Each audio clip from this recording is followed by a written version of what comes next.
আমি কাটুম কুটুমের স্রষ্টার বাড়িতে, হ্যাঁ, হুগলি নদীর পাড়ে কোন্নগরে অবস্থিত অবনী ঠাকুরের বাড়িতে, অর্থাৎ অবনীন্দ্রনাথ ঠাকুরের বাড়িতে। পৈতৃক সূত্রে অবনী ঠাকুর এই বাড়িটা পেলেও রবি ঠাকুরেরও প্রচুর স্মৃতি এখানে জড়িত রয়েছে, জীবন স্মৃতিতে উল্লেখ পাওয়া যায়।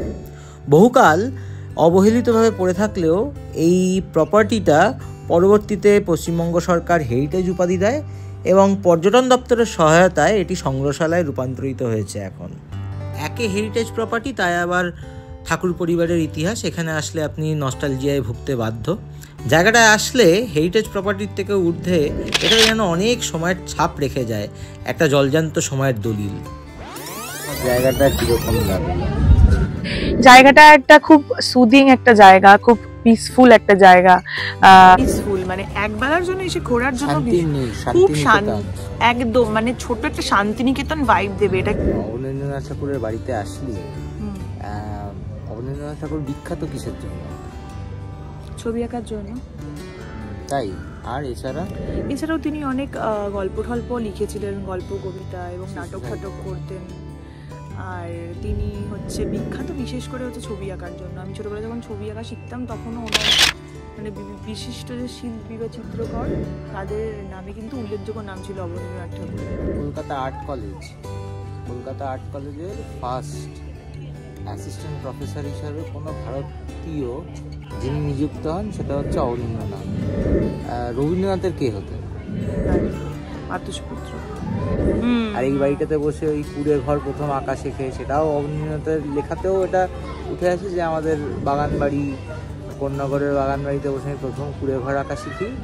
উনি একটা জায়গায় তিনি লিখেছিলেন যে প্রথম কুড়ে ঘর আঁকা তিনি কিন্তু এই বাগান বাড়িতে থেকেই এঁকেছিলেন। আবার রবীন্দ্রনাথও তার ছোটবেলায় যে জীবন স্মৃতি কাব্যগ্রন্থে ওখানেও কিন্তু এই বাড়িটার উল্লেখ করে।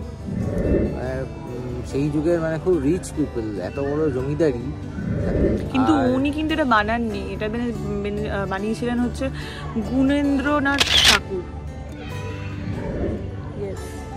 গুণেন্দ্রনাথ ঠাকুর যিনি ছিলেন তিনি আর কি বানিয়েছিলেন। আগে গুগলে পড়ে সাজেশন দিতে চাস?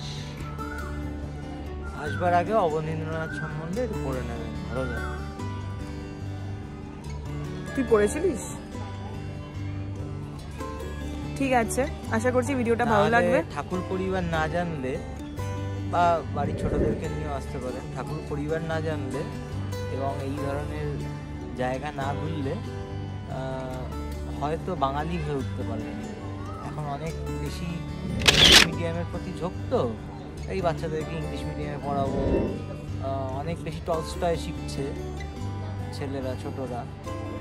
ঠাকুর পরিবার, রবীন্দ্রনাথ এদের শিখে যাচ্ছে, এটা খুব জরুরি। একদম, কথাগুলো ভীষণ দামি কথা। আশা প্লেসটা লাগছে হচ্ছে একদম পাশেই হচ্ছে গঙ্গা, মানে উইথ গঙ্গা হচ্ছে একটা মানে চেরি অন দ্য টপ। তো চেরি অন দ্য টপ, হ্যাঁ।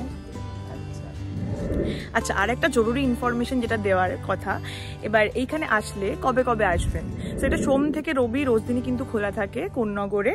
আর এখানে ঢোকবার জন্য মাত্র 10 টাকা করে টিকিট ফেয়ার দিতে হবে। ব্যাস, এই 10 টাকা খরচ করে কিন্তু খুব সুন্দর একটা ফিলিংস নিয়ে যাওয়া যায়, মানে খুব ভালো একটা জায়গায় ঘুরে নেওয়া যায়।